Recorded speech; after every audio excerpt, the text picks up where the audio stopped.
Paikatan Puri-Puri Sejebak Bali menyatakan sikap menolak reklamasi berkedok revitalisasi karena bertentangan dengan 4 aspek kehidupan. Penegasan tersebut disampaikan ketuanya yang juga penglingsir Puri Jembrana, Anak Agung Gede Agung. Ketua Paikatan Puri-Puri Sejebak Bali, Anak Agung Gede Agung menyatakan ketegasannya menolak rencana reklamasi Teluk Benua karena melanggar berbagai aspek meliputi politik, hukum, ekonomi, dan budaya.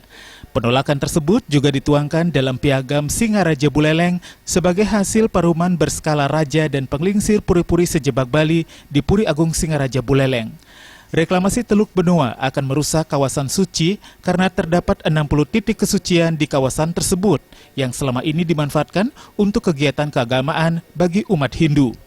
Di samping itu, kawasan Teluk Benua adalah kawasan konservasi yang memiliki fungsi penting menjaga alam Bali sehingga tidak bisa sewenang-wenang mengubah peruntukannya menjadi kawasan ekonomi atas kepentingan investor.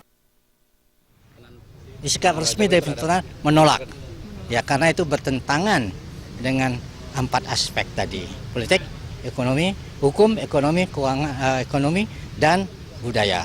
Itu sikap kami tegas. Kami sudah nyatakan dalam yang namanya statement piagam Singaraja yang tadi sengkapkan. Nah, sudah disampaikan gubernur, kalau berkenan ini silakan sorot biar jelas anunya. Inilah kita tulis ini kepada gubernur melaporkan apa yang kita lakukan. Statement inilah pegangan kita untuk kepentingan masyarakat Bali, bukan untuk kepentingan Puri, bukan untuk kepentingan pribadi-pribadi, tapi kepentingan Bali.